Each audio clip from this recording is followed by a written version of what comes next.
Mr. Ferret, there's a Mr. Buffery to see you. Oh, send him up, please. 3rd floor, please.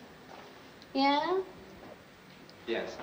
The Rise and Rise of Michael Rimmer is a satirical British comedy, co-written and directed by Kevin Billington. It was released in 1970 to little fanfare and forgotten quickly thereafter. Good morning. You all right? Mr. Rimmer, sir. Coordination. Ah, yes.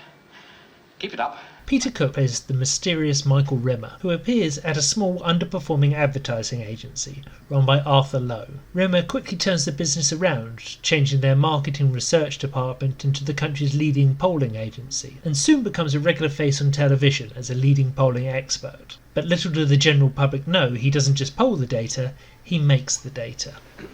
Mr. Rimmer, I have the feeling... Congratulations. Rimmer soon becomes the Tory MP for the constituency of Budleigh Moor, and using his talents for manipulation, and on one occasion murder, he quickly rises up the ranks to Prime Minister, where he uses his data-gathering skills to implement an endless series of referenda, which the public tire of and vote Rimmer to lead the country as a dictator.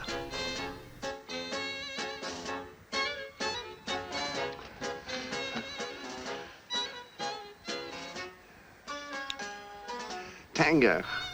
The script was written by Kevin Billington and the comedy writing legends John Cleese, Graham Chapman and Peter Cook. Cook took the lead role as the third film of his 3-picture deal, the other 2 movies being The Wrong Box and A Dandy in Aspic, both of which I rate highly. Cleese and Chapman would both take small roles, and the production was handled by David Frost, who is thought of more of a journalist these days, but was quite a comedy star back then, having hosted the British and American versions of That Was the Week That Was, and several other shows which were very similar in tone. I'm a Buddhist.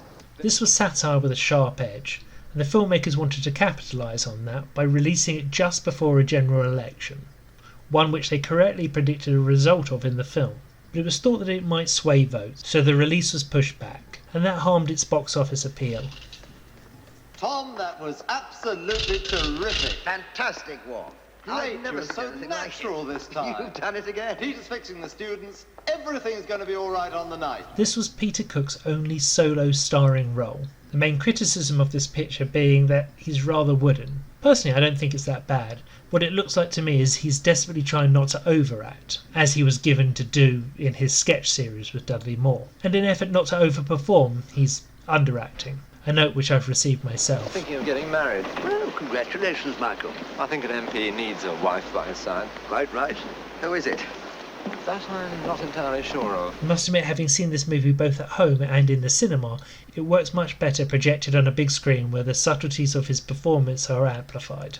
I think the biggest problem with this film is inherent in the text, and it's the rise and rise rather than the rise and fall of Michael Rimmer. I'm well aware that that's the joke, but if there was a bit more of a pushback so Rimmer had to work a little harder to get his way, or even if the assassination attempt subplot was resolved differently, it might feel a little more satisfying as a whole. It was once suggested to me that this could be read as a prequel to Bedazzled. Michael Rimmer is in fact George Spigot, the devil incarnate, thus explaining the lack of opposition to his malevolent ways. I only wish Cook had worn red socks to prove this theory right. Sadly, having been released a full year after it was supposed to in the UK, this film was not a success at the box office, and therefore never got a cinema release overseas. Cleese and Chapman went off to make Monty Python, and Peter Cook would focus his satirical skills on his magazine, Private Eye. Of course, I've always believed that a man's personal life is his own affair. I think, if anything, time has made this film more relevant. P-hacking and data manipulation make the news most weeks, and the Brexit referendum caused many a meltdown and ushered in not one, but 2 prime ministers of questionable character. I'm starting to think more people should have watched this film at the time.